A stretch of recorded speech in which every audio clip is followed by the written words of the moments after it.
Sebelumnya kita diperlihatkan dengan kilas balik pertarungan yang terjadi di Marijoa antara Bartolomeo Kuma melawan Akainu. Kuma yang kali itu menyerang membabi buta sadar akan satu hal, jika dirinya tidak akan mungkin bisa mengalahkan Admiral Marinir sendirian. Oleh karena itu, Kuma kemudian memilih untuk melarikan diri. Setelah itu, muncul pula kilas balik 2 tahun yang lalu, di mana waktu itu, Akainu sedang menangkap Boni. Boni seolah tak percaya dengan semua perkataan Akainu yang mengatakan jika Kuma, ayah Boni secara sadar menyerahkan dirinya untuk dijadikan sebagai percobaan Dr. Vegapunk dan kemudian menjadi senjata tempur. Tentu saja Boni tidak mempercayai hal itu dan menyebutkan jika mereka telah berbohong mengenai hal tersebut. Sementara itu, cerita kemudian kembali melanjutkan tentang pertarungan yang terjadi di Pulau Egghead antara Luffy melawan Kizaru. Di sini, Luffy berubah menjadi Snake Man untuk melawan Kizaru. Meskipun telah mengeluarkan banyak upaya, ternyata Luffy masih belum bisa mengalahkan Kizaru. Kizaru malah berhasil memukul Luffy hingga dirinya terbang menyebabkan robot Vega Force One menjadi hancur.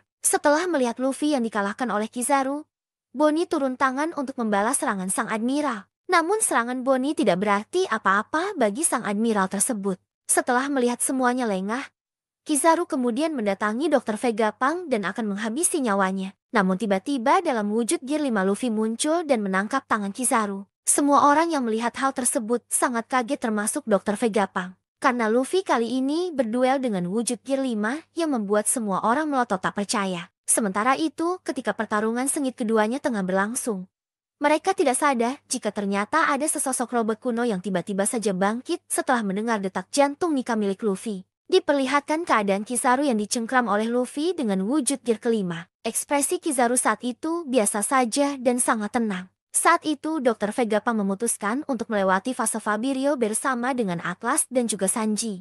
Hal itu dilakukan untuk menyelamatkan Boni dan juga mengubah perintah pasifista dengan chip otoritas. Dalam misinya, Vegapunk menggunakan kendaraannya yakni Vega Tank. Dia kemudian mengacu kepada Boni sebagai anak kecil. Dia berbicara seolah-olah Boni masih anak kecil. Sementara itu, Usopp, Nami, dan juga Addison tetap berada di ruang kendali. Kemudian yang lainnya ikut menjalankan tugas masing-masing, di mana Jinbe membawa semua barang-barang milik Dr. Vegapunk, lalu membawanya ke belakang pulau. Di sisi lain, Lilith menggunakan Frankie Shogun untuk membawa Thousand Sunny ke tempat yang sedang dituju oleh Jinbe. Beralih ke fase Fabirio, di sana Boni sedang berperang dengan Angkatan Laut. Sentomaru kemudian mencoba menyelamatkan Boni ketika dirinya terjatuh, dan setelah dia menabrak penghalang Egghead yang menyebabkan dirinya kemudian pingsan. Di sisi lain, Zoro sedang bertarung melawan Lucci. Di sini terjadi perdebatan hebat di mana Zoro mengatakan jika kekuatan kalian tidak akan bisa melawan sang kapten bajak laut topi jerami. Lucci mengatakan jika dirinya lah yang akan menghabisi Luffy dengan kekuatannya sendiri. Kembali kepada pertarungan antara Luffy dengan Kizaru. Luffy membuat Kizaru kewalahan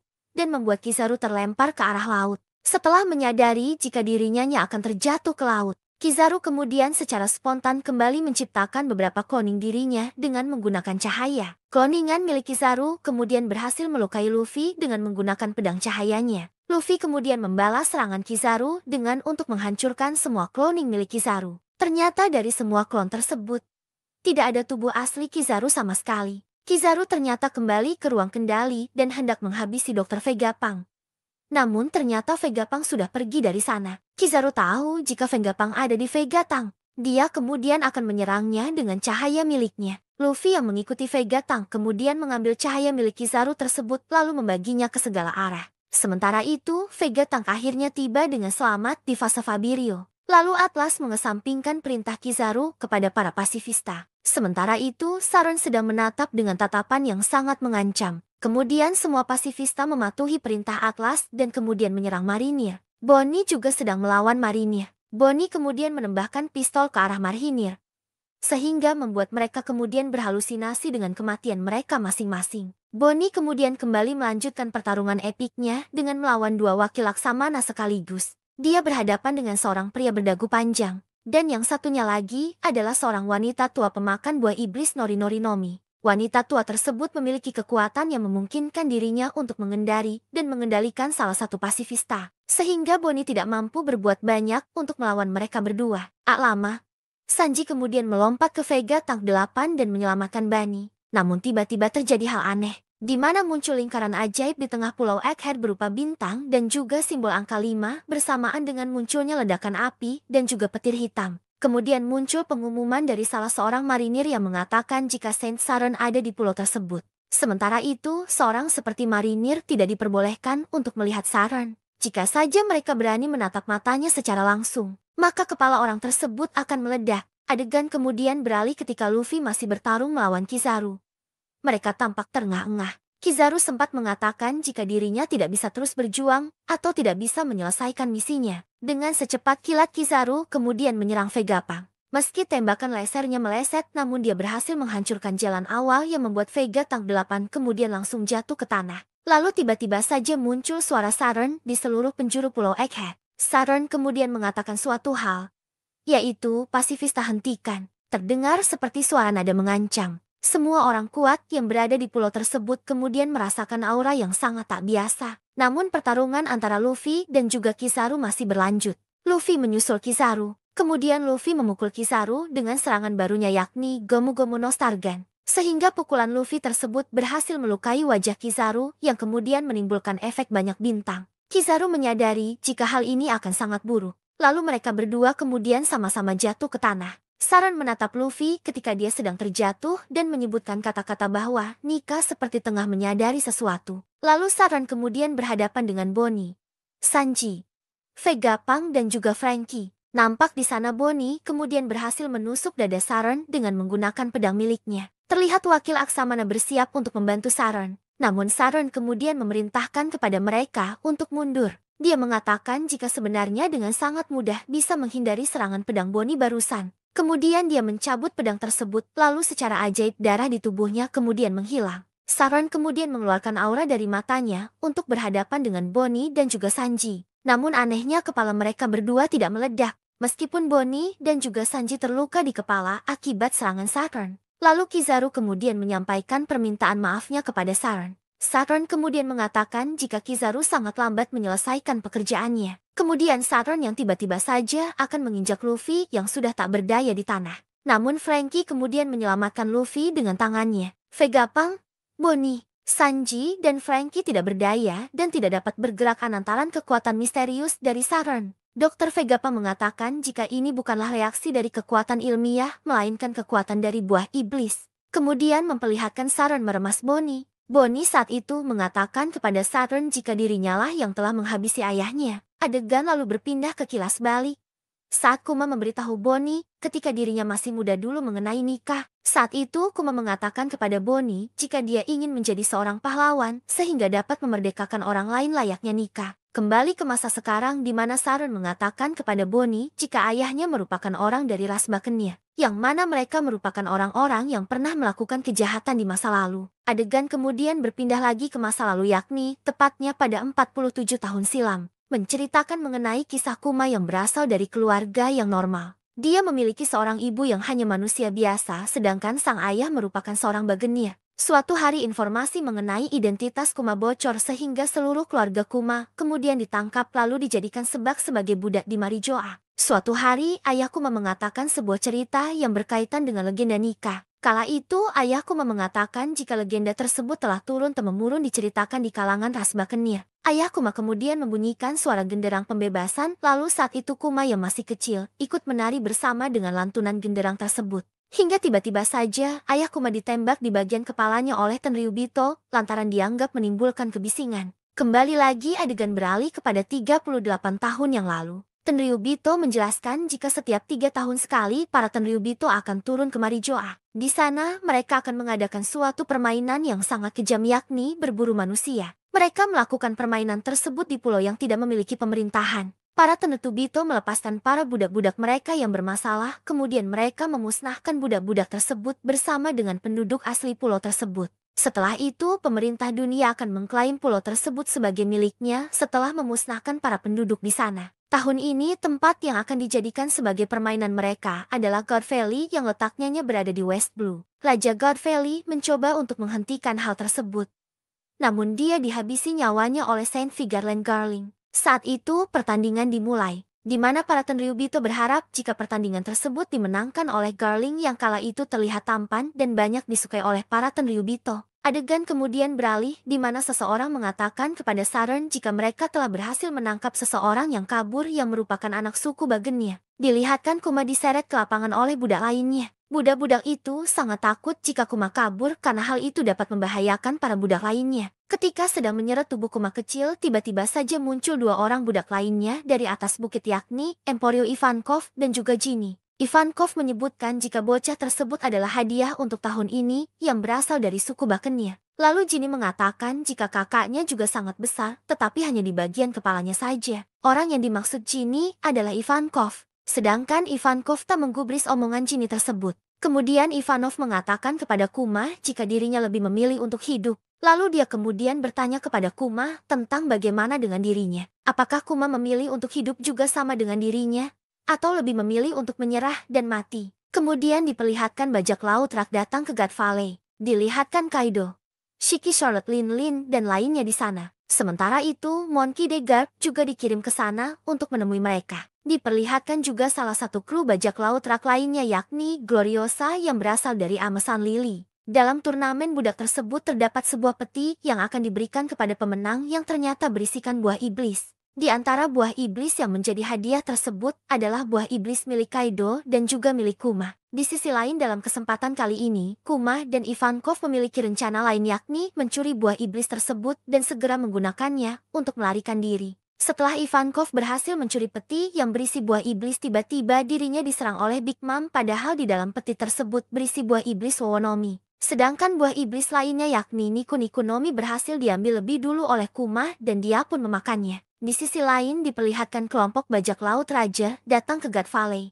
Saat itu, Raja masih mengenakan topi jerami yang sebelumnya sudah diwariskan kepada Shanks. Lalu Shanks mewariskannya kepada Luffy saat ini. Berpindah menuju kerajaan Sorbet yang kemudian menjadi tempat bersembunyi bagi Ivankov, Ginny, dan juga Kuma. Setelah 8 tahun kejadian yang menimpa God Valley, diceritakan di kerajaan Sorbet. Hampir 1 dekade telah berlalu setelah Ivankov dan Ginny bertemu dengan Kuma. Saat ini usia Kuma adalah 17 tahun dan dia telah menjadi seorang pendeta. Karena buah iblisnya Kuma kini mampu menyembuhkan orang sakit dan lanjut usia dari rasa sakit yang mereka rasakan. Sehingga Kuma diberi sebutan dengan tangan ajaib oleh orang-orang desa. Sementara itu, Ginny juga saat ini sudah berusia 21 tahun dan sudah tumbuh menjadi gadis yang sangat cantik dan sangat populer di kalangan pemuda setempat. Di desa tempat mereka tinggal sedang terjadi krisis di mana banyak warga yang mengeluh tentang raja baru mereka yang berhati dingin dan juga pelit. Dia sering memaksa orang lemah dan sakit untuk membayar upeti kepada dirinya. Di sisi lain dilihatkan bagaimana upaya Kuma untuk menyembuhkan orang lain, yaitu dengan mengorbankan dirinya sendiri. Ginny yang melihat hal itu ternyata sedih dan sakit hati karena Kuma jadi pelampiasan rasa sakit orang-orang yang telah dia sembuhkan. Dan ketika Kuma berusia 22 tahun, Ginny secara belak-belakan melamar Kuma. Namun Kuma menolak lamaran tersebut. Kuma tak ingin kejadian yang sama di masa lalunya membuat Ginny sengsara karena menikah dengan ras yang benci pemerintah dunia. Kuma kemudian mengubah topik pembicaraannya, yaitu bercerita tentang Dragon dan pasukan kebebasannya. Dalam percakapan tersebut Kuma menyampaikan bagaimana Dragon yang sangat dia kagumi adalah seorang yang berani yang memiliki rasa keadilan. Oleh karena itu, Kuma ingin menjadi seperti Dragon dan berlayar di lautan luas untuk menyelamatkan banyak orang. Di sisi lain, Kuma menemukan tentara raja menculik rakyatnya yang mengklaim jika mereka bisa menggunakan rakyat tersebut dengan sesuka hati karena undang-undang yang berlaku di sana. Undang-undang tersebut adalah membagi kerajaan menjadi 2 bagian, yaitu membuang tanah selatan yang terabaikan di mana para orang tua dan juga miskin tinggal di sana. Sedangkan wilayah utara sangat makmur. Selanjutnya Kuma dan Ginny akhirnya dipenjara karena protes dengan kebijakan tersebut. Namun tanpa diduga tentara kebebasan revolusioner membebaskan mereka. Pasukan tersebut dipimpin oleh Dragon dan Ivankov yang kemudian meminta mereka untuk bergabung dan mengubah dunia. Akhirnya Kuma dan Ginny setuju untuk bergabung dengan mereka. Namun Dragon menyadari jika mereka kekurangan sumber daya dan dana yang diperlukan yang kemudian membuat Kuma pada akhirnya kembali merawat gerejanya yang terletak di tanah selatan. Setelah bertahun-tahun Ginny berhasil naik pangkat menjadi anggota angkatan darat di pasukan revolusioner. Dia sangat bersemangat untuk bergabung dengan pasukan Kuma keesokan harinya dalam misi yang sangat penting. Namun sayang markas tentara revolusioner mendapatkan informasi jika Ginny telah diculik. Hal ini kemudian membuat Dragon dan seluruh pasukan revolusioner khawatir dan bertanya-tanya mengenai siapa musuh mereka kali ini. Mereka akhirnya harus terus melakukan rencana tanpa adanya salah satu pemimpin kunci mereka yaitu Jinny. Jinny diculik dan akan dijadikan istri oleh Tenryubito. Seluruh pasukan tentara revolusioner yang bersama dengan Jinny juga sudah dimusnahkan dalam serangan mendadak pemerintah dunia. Pasukan revolusi dan juga Kuma kemudian menjadi semakin ganas dalam pertempuran setelah mengetahui kabar tersebut. Tentara revolusioner menjemput orang-orang dari kerajaan Gua, dan Kuma juga berteleportasi ke pulau lain untuk membantu para pemberontak. Kuma berhasil mengakhiri pertempuran di pulau itu sendirian. Sedangkan Bonnie adalah anak yang lahir dari Jinny dan Tenryubito. 2 tahun kemudian, Jinny terjangkit suatu penyakit yang sangat mematikan yang membuat seluruh tubuhnya akan menjadi biru dan kulit mereka akan menjadi keras seperti batu jika terkena sinar matahari. Ini adalah jenis penyakit yang sangat langka dan sangat mematikan yang lebih parah dari penyakit Amberle Syndrome yang pernah menimpa lo dulu. Karena penyakit tersebut, Jinny akhirnya dilepaskan oleh Tenryubito. Dia lalu kembali ke kerajaan Sorbet dan meninggalkan Bani bersama dengan para tetua yang ada di pulau tersebut. Sebelum sempat bertemu dengan yang lainnya, Jinny kemudian meninggal. Kuma yang menemukan Jinny sudah tak bernyawa, kemudian membaringkan Jinny untuk beristirahat. Setelah itu, Kuma memutuskan untuk merawat dan membesarkan Bonnie dengan bantuan dari para tetua. Tak disangka Bonnie ternyata mengedah penyakit Savior Scale juga yang kemudian membuat Kuma fokus merawat Bonnie dan keluar dari tentara revolusioner. Kuma tinggal bersama dengan Bonnie dalam sebuah gereja. Di sana, Kuma banyak memberikan Bonnie buku-buku tentang berbagai pulau agar Bonnie bisa membacanya. Dia sangat menghindari cahaya alami untuk kesehatan Bonnie agar tidak terjadi hal yang sama seperti Jinny. Namun Kuma harus mengetahui hal yang sangat menyakitkan ketika seorang dokter mengatakan kepadanya jika Bonnie akan mati saat menginjak usia 10 tahun. Bonnie mendengar percakapan tersebut namun dia salah paham dengan percakapan tersebut. Dia malah mengira jika dirinya akan sembuh ketika berusia 10 tahun. Sementara Kuma yang melihat kebahagiaan Bonnie tersebut tidak mampu untuk menyampaikan yang sesungguhnya kepada Bani. Sementara itu, mantan Raja Sorbet kembali ke kerajaan Sorbet lalu menghabisi warga yang ada di sana. Dan warga di sana kemudian berbondong-bondong untuk meminta bantuan Kuma. Raja Bekori mendengar berita mengenai apa yang dilakukan oleh kerajaan Gua di sana yakni membakar Great Terminal. Sehingga dia kemudian melakukan hal yang sama di kerajaan Sorbet dengan membakar desa-desa dan juga menembak orang-orang yang melakukan protes. Kuma yang mengetahui hal itu kemudian marah dan menghancurkan istana dan mengalahkan Raja Bekori sendirian. Kuma kemudian menjadi raja baru di kerajaan Sorbet atas permintaan rakyat di sana. Namun dirinya ternyata masih tinggal di gereja dan yang menjalankan kerajaan Sorbet adalah Raja Bulldog. Suatu hari, Bonnie diketahui memakan buah Toshi-Toshinomi namun tidak secara sengaja. Raja Bulldog kemudian membawa berita buruk kepada Kuma jika mantan Raja Bekori melarikan diri lagi dan saat ini pemerintah dunia malah berada di pihaknya. Pemerintah dunia membantu Bekori agar bisa kembali merebut kerajaan Sorbet. Kuma saat itu berniat untuk menghancurkan Bekori selamanya, meskipun setelah itu dirinya tidak bisa lagi berada di kerajaan Sorbet. Setelah berhasil menenggelamkan semua kapal yang membantu Bekori, Kuma kemudian melarikan diri ke laut dan memutuskan untuk menjadi bajak laut. Sehingga membuat dirinya kemudian menjadi buronan dengan harga bounty yang sangat tinggi. Di sisi lain, Bonnie tinggal bersama dengan Connie di kastil kerajaan Sorbet. Dirinya terus mencari obat untuk menyembuhkan penyakit Bonnie. Kemudian Kuma kembali bertemu lagi dengan Dragon yang kala itu Dragon memberitahu Kuma jika Ivankov dan Inazuma sudah ditangkap dan dipenjara. Sementara itu, Kuma kini sudah menjadi Raja Tiran dan menjadi bajak laut. Cerita berlanjut di Kilas Balik Kuma. Kizaru beserta anak buahnya datang ke markas Dr. Vegapunk. Markas lainnya yang terletak di Penghazer telah meledak yang terjadi secara misterius. Saat itu, Kizaru membawa Danden Mushi Saint Saren kepada Dr. Vegapunk. Yang mana inti dari pembicaraan tersebut adalah meminta agar Dr. Vegapunk mau membuat Kuma dijadikan sebagai bahan percobaan alias senjata dari manusia yang berbentuk pasifista. Meski pada awalnya Dr. Vegapunk tidak menyetujui hal tersebut lantaran dia sama saja dengan menghabisi nyawa manusia. Dan parahnya lagi, hal itu juga akan membuat Kuma menjadi senjata seutuhnya yang tidak memiliki akal serta perasaan. Namun pada akhirnya, Dr. Vegapunk harus melakukan hal tersebut. Karena Saint Saron telah melakukan hal licik yakni menyendera Bonnie sehingga pada akhirnya operasi pun tetap dilanjutkan. Tak hanya itu, Dr. Vegapunk juga melakukan operasi kepada Bonnie untuk menyembuhkan penyakit langkanya yakni Savior Scale. Setelahnya mereka berdua melakukan operasi yang memakan waktu hampir 2 tahun lamanya. Dan setelah 2 tahun itu, Bonnie kemudian dikembalikan ke kerajaan Sorbet. Namun tidak bebas. karena dirinya selalu diawasi oleh utusan pemerintah dunia tanpa sepengetahuannya. Dan Kuma juga kembali ke sana namun dirinya hanya sebentar, karena dia hanya mengantar Bonnie untuk dititipkan kepada orang-orang kepercayaannya. Kuma berjanji kepada Bonnie akan kembali menemuinya setidaknya setahun kemudian. Namun di sini, Kuma sangat sadar jika hal itu tidak akan mungkin bisa terjadi. Karena setelah ini dirinya pasti akan melupakan segalanya dan menjadi senjata bagi pemerintah dunia. Bonnie yang masih kecil tidak tahu mengenai hal itu. Dirinya hanya mempercayai janji ayahnya tersebut. Setelah itu, Kuma pun kembali. Di sini, dia pada akhirnya bergabung menjadi anggota Shichibukai yang sempat membuat Shichibukai lainnya terkejut dengan kedatangan Kuma kali ini. Kuma kemudian menuliskan surat kepada Bonnie dan mengatakan keadaan Kuma yang saat ini masih berlayar dan dalam keadaan baik-baik saja. Setelah itu, Kuma mengirimkan surat tersebut dengan sangat hati-hati. Kemudian Kuma tinggal di desa Lufia itu berada di desa Fushia. Cerita berlanjut dengan memperlihatkan kampung halaman Luffy pada 3 tahun yang lalu di Gunung Kolubo kerajaan Goa East Blue. Saat itu, Kuma tengah memperhatikan ada seorang anak kecil tengah berlatih dan meneriakkan kata Gomomu X. Dia juga telah menghancurkan batu berukuran besar yang membuat harimau dan buaya yang sedang berlatih dengannya menjadi ketakutan. Saat itu, Kuma teringat obrolannya dengan dragon di kapal.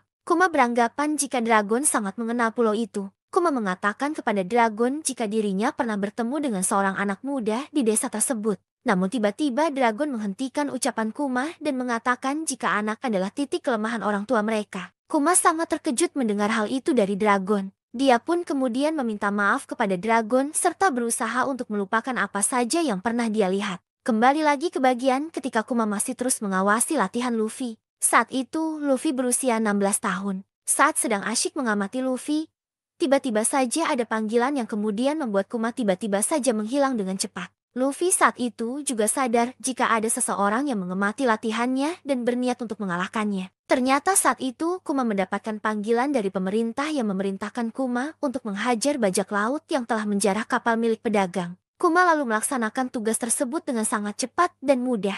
Setelah itu dirinya menuliskan surat untuk Bonnie dan mengatakan jika dunia luar sangatlah indah dan juga dia sangat ingin melihat wajah Bonnie. Dan Bonnie juga merindukan ayahnya setiap hari. Sehingga dia selalu menunggu kiriman surat dari Kuma di kerajaan Sorbet. Ternyata setiap surat yang dikirim oleh Kuma dibaca oleh Alpha yang merawat Bunny. Alpha selalu membaca surat-surat tersebut dan merasa sangat sedih sehingga dia kemudian menyobek surat-surat itu. Lalu Alpha masuk ke dalam kamar Bonnie dan menyuruhnya untuk meminum obat. Meskipun sangat pahit, Bonnie tetap harus meminumnya karena obat tersebut sangat manjur. Padahal yang diminum Bonnie itu bukanlah obat, namun placebo atau obat kosong rasa jeruk. Cerita kemudian berpindah ke laboratorium dari Egghead. Saat itu, kepala Vegapunk sudah tidak besar lagi karena dia telah memotongnya dan menanamkan apel separuh di atasnya. Saat itu, Vegapunk juga telah selesai membuat kloningan Stussy yang nantinya akan menjadi anggota CP0. Dia kemudian melakukan proses selanjutnya kepada Kuma, yaitu memulai proses penghilangan sifat manusia pada otak Kuma saat itu. Di sisi lain, Kuma tetap menuliskan surat kepada Bonnie yang tanpa diketahuinya jika surat-surat tersebut tidak pernah sampai kepadanya. Di tempat lain, saat ini di kerajaan Sorbet sedang dalam keadaan bersukacita karena mereka tengah mengadakan pesta ulang tahun untuk Bonnie. Di saat semua orang sang terlelap karena kelelahan berpesta, Bonnie kemudian diam-diam menggeledah gereja untuk memastikan jika dia akan menemukan surat dari ayahnya. Namun sayang Bonnie tak kunjung menemukannya. Adegan kemudian berpindah ke markas pasukan revolusi di Batigo, yang mendengar kabar jika Kuma telah menyelamatkan pasukan revolusi yang tengah terdesak oleh angkatan laut. Namun Kuma kemudian langsung menghilang tanpa mengatakan apapun. Sehingga Dragon beranggapan pasti Kuma memiliki alasan tersendiri mengapa dirinya melakukan hal itu. Di sisi lain di kerajaan Sorobet terdengar kabar yang menggembirakan.